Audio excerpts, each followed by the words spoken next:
I should exit the stage and leave it to our next presenter. And this is another phenomenal woman who is making great strides in the academia. She's a great inspiration and a trailblazer in her field. And today we are privileged to have her speak to us. Ladies and gentlemen, a big round of applause for Professor Ngeyi Kanyongolo. Good afternoon. Good afternoon. Such a pleasure for me to be here with you this afternoon. My sincere gratitude to MIPS for inviting me to make a presentation. First time to have such an interaction with such a distinguished group of experts. I don't take that for granted, and I'm most grateful. I'm here with my assistant, Rashida Wines. Rashida is a lawyer, just graduated, top of the class.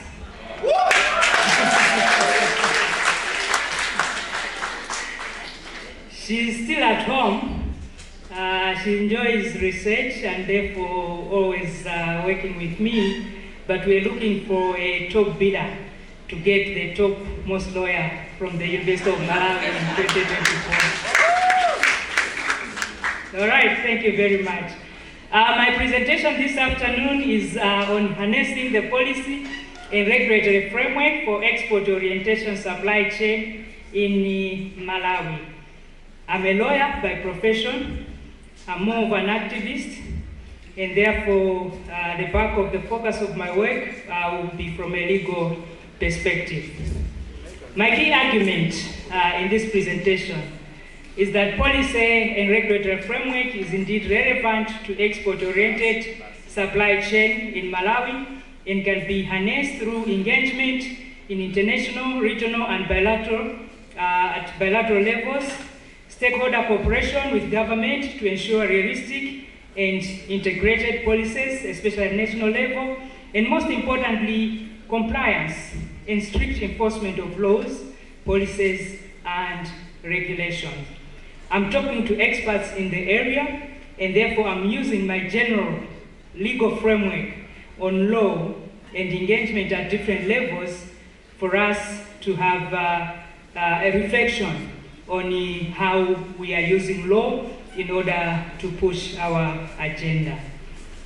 I take a very basic and broad definition of law in terms of rules established by a governing authority to regulate action of individuals and organizations within a society.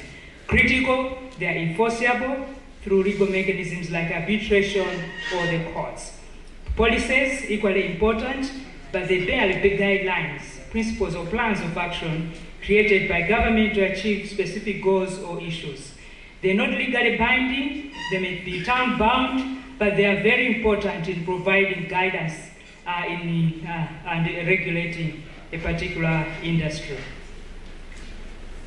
For our particular discussion this afternoon, I start from providing a broad overview of the international legal framework, but emphasizing the importance of how the international law is important as it outlines member state obligations.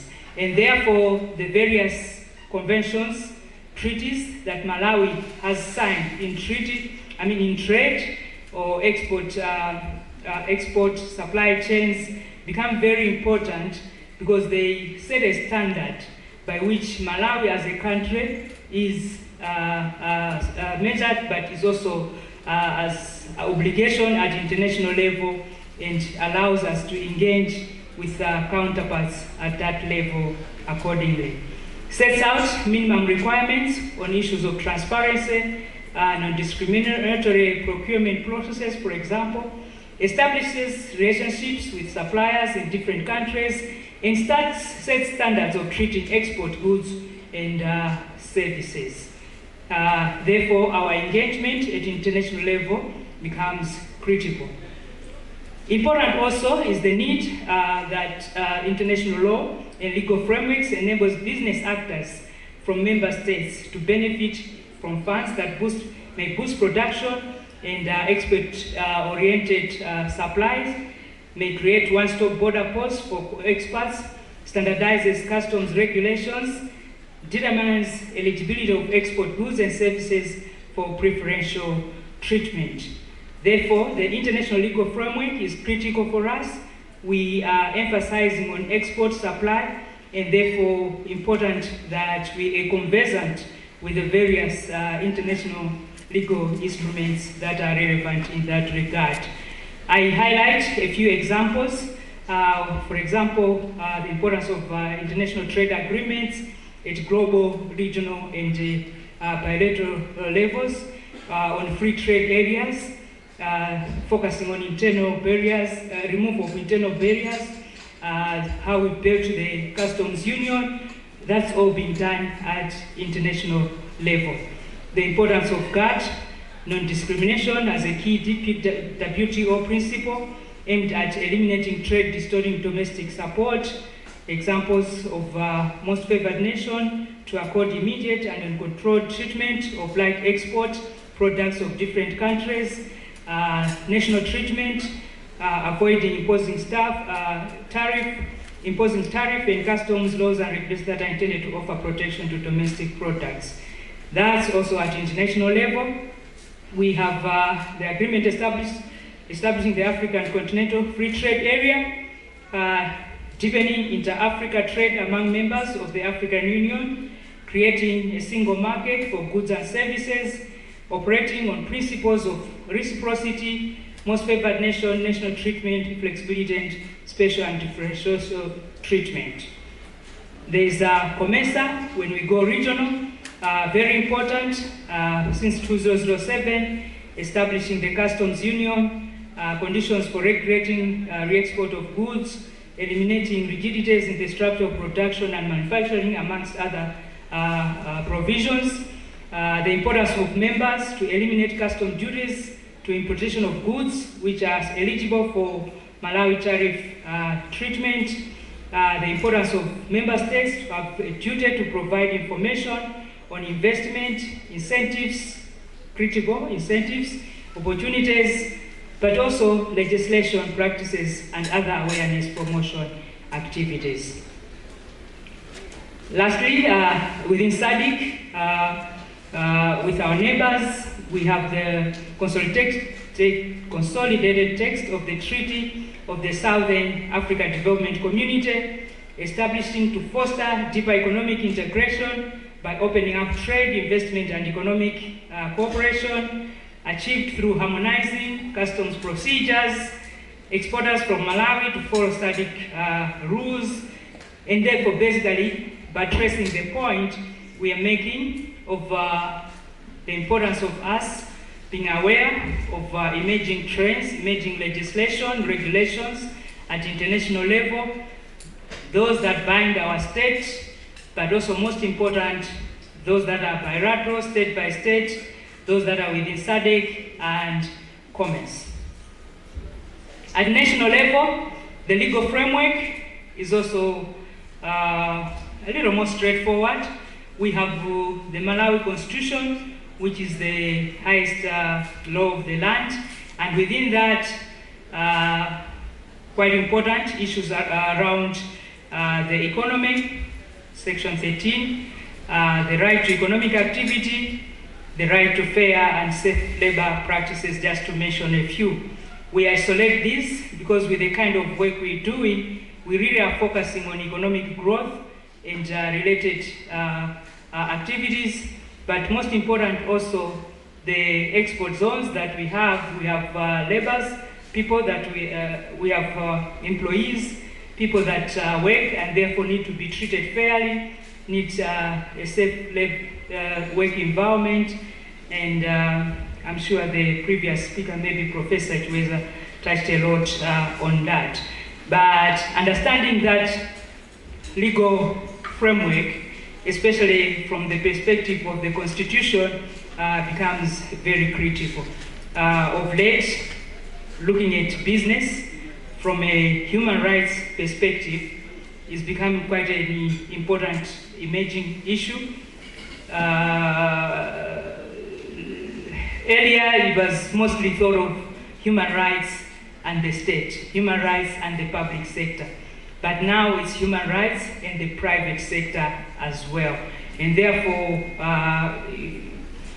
if we unpack the right to economic activity, if we are to unpack the right to safe and fair labor practice, it becomes very critical that we engage and are aware of these developments, especially as they relate to the private sector. I give a few examples, most of which you are already conversant with, in terms of national legislation that has tried to translate some of those principles locally. Investment and Export Promotion Act, very, very recent, establishing the Malawi Investment and Trade Center, the membership of which is local and rotational, and therefore maybe as MIP we should be lobbying to make sure that we are part of that very important body.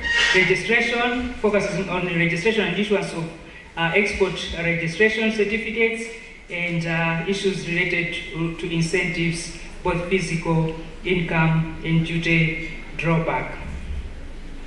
We have the Odd Export Processing Zones Act. You know it all. That's what you work with every day, I'm sure. Requiring companies dealing with export to obtain an export enterprise certificate and restricting export enterprises from carrying on trade or business other than which is specified in the Act. Public Procurement and Disposal of Assets Act, quite new, and stipulating principles on public procurement, transparency, accountability, non-discrimination, fairness, and related issues on efficiency and responsiveness. Duty to maintain records of procurement for 5 years or until the documentation has been subjected to audit. Just highlighting a few provisions that are critical in a local legislation that we should be aware of. Customs and Excise Act, you work with this all the time and makes several provisions with regard to exports and electronic transactions in Cyber Security Act 2017. 2017, it's been some time, about 7 years now, but I think these are kind of emerging laws and regulations that probably we really are just trying to experience, but most importantly have not been fully interpreted, but we need to be tracking and following. Key provisions, Section 8 regulates validity of electronic signatures. 19 regulates contracts executed in electronic form. This could be applicable in procurements. Regulates economic commerce, although it may not specify, it doesn't specifically make reference to matters of procurement in that regard. Of law that are becoming very critical in this digital era. In terms of policy, I think it's the Malawi 2063. For me, the key highlight would be on enabler 4, private sector dynamism, and within that, key government shall put in place conducive policies and legal frameworks, enforce compliance, address infrastructure gaps, address market and coordination failures, and promote innovation.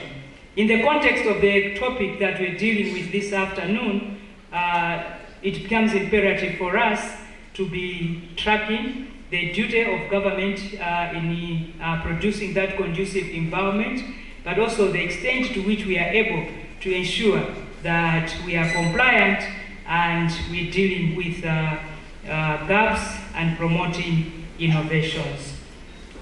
The National Trade Policy is also another important document within the legal framework and policy framework in Malawi. The goal is to make Malawi a globally competitive, export-oriented economy, generating higher and sustainable livelihoods through trade that recognize the role of SMEs and vulnerable groups, to empower Malawians to participate in the provision of goods and services, to eliminate policy barriers to trade, and ultimately to address weak linkages between trade and overall development. Similarly, we have the National Export Strategy that's aimed to increase exports of made in Malawi products and services. Within that legal framework, we have a number of we have research that has been conducted to show the challenges that we're grappling with. I've isolated 3 challenges. Number 1 is the issue of corruption.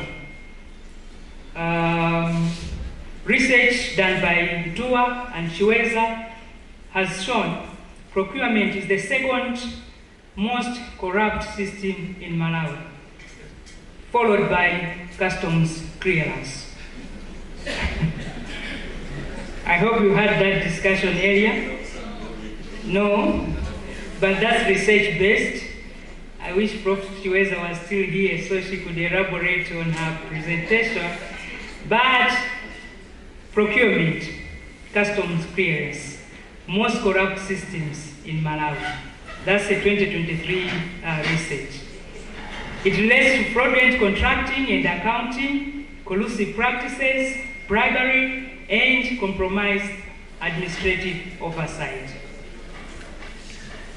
Section 46 of the Malawi Institute of Procurement and Supply Act imposes a duty on all members not to commit or abet corruption. And I don't even think we need a law on that one. We know corruption is evil. And corruption is eroding Malawi of its growth.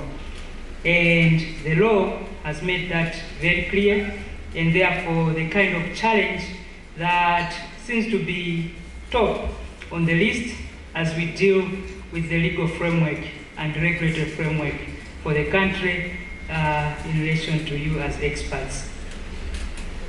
Challenge number 2, legal awareness.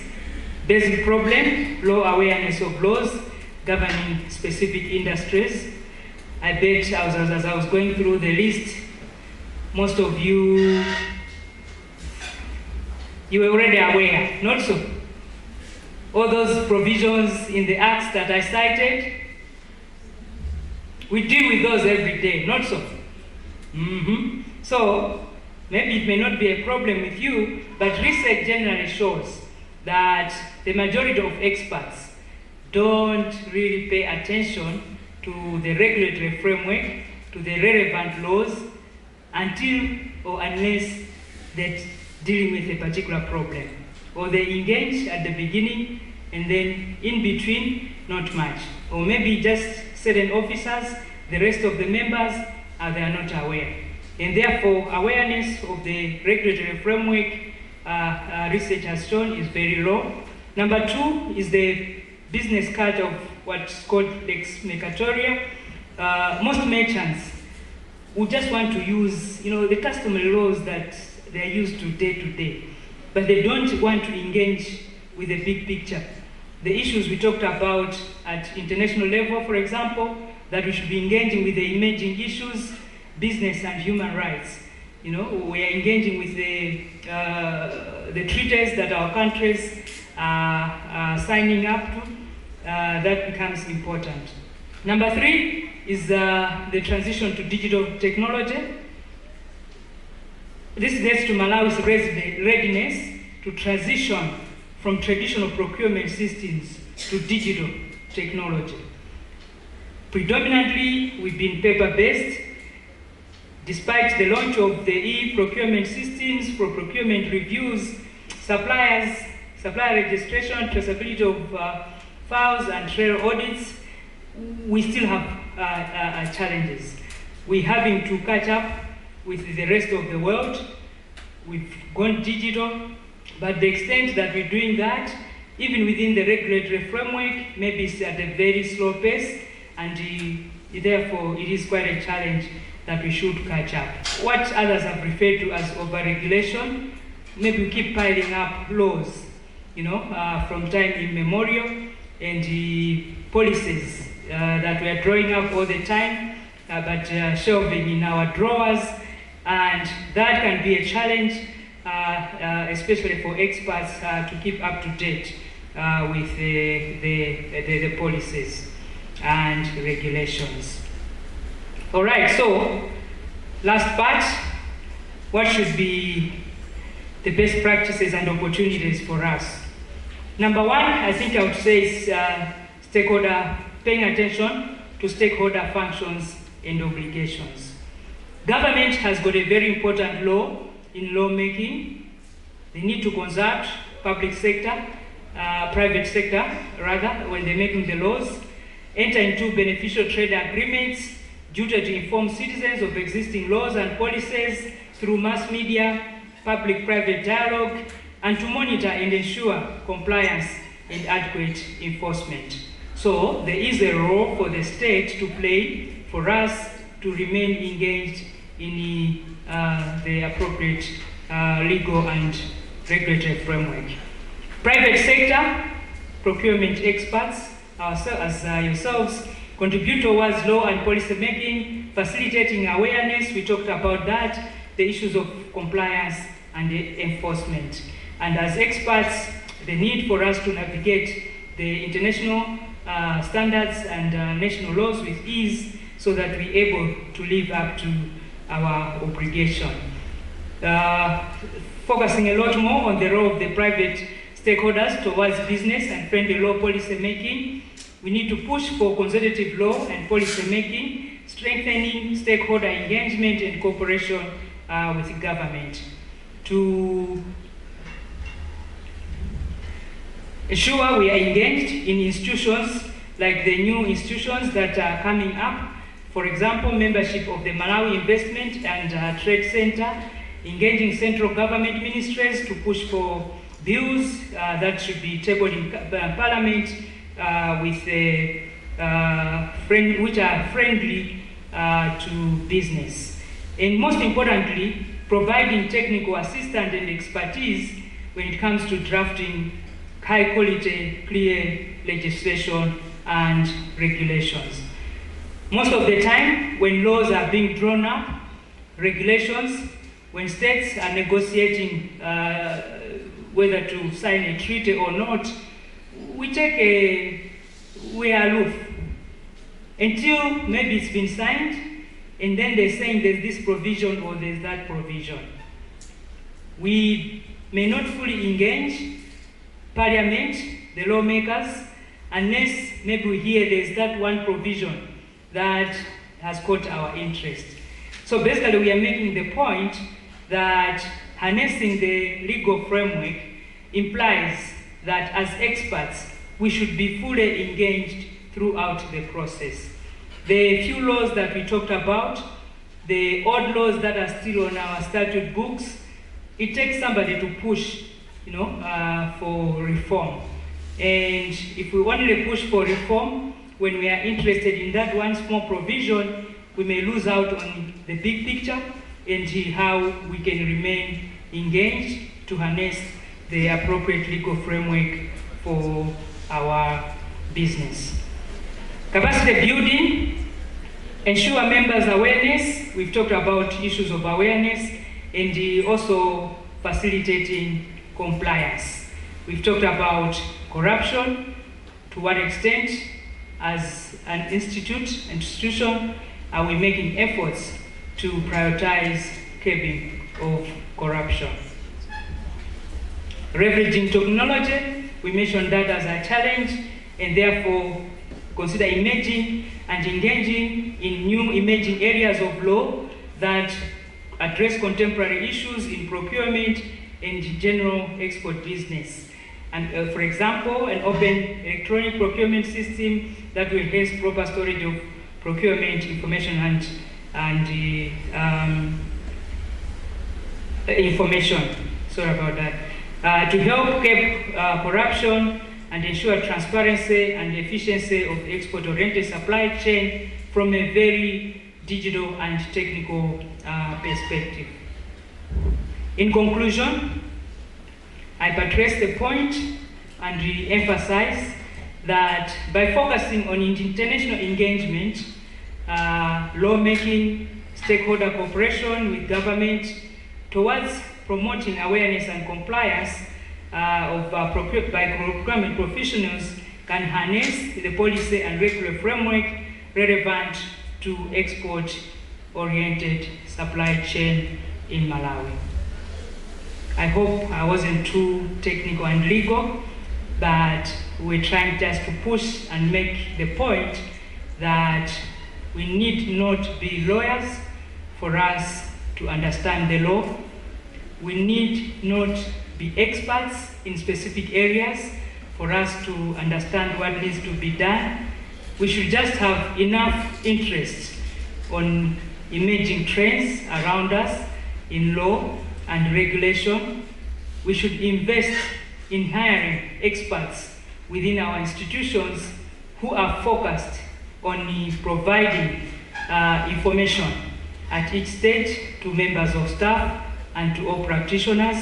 We should remain engaged in lawmaking and pushing for reform. We could actually be the drivers of reform instead of always waiting for the state to push the legislative agenda, so that within our particular industry, within our spaces, we are able to engage on level, bilaterals, within country, within SADC, and in country. At national level, we are fully engaged and involved in the new systems that are being put in place. But most importantly, we are pushing and appealing that we remain compliant. And we may have all the laws that we need, but if the laws are not being respected, it's a futile exercise. And therefore, compliance, enforcement becomes pivotal in our industry. That's the end of my presentation. Thank you very much for your attention. Thank you for the opportunity to speak to you this afternoon. Thank you very much, Professor Kanyongolo. Another round of applause, ladies and gentlemen. As you go to take your seat, I will kindly request you to pause briefly in the on the center, because there's a gift that will be given to you. As Professor will be resuming her seat, I would like to prepare Prime Insurance. You'll be next, and you will only have 3 minutes. After Prime Insurance, Hallmark Limited, you will also have only 3 minutes. Then we will move on to the next presentation. Thank you so much. Another round of applause, ladies and gentlemen.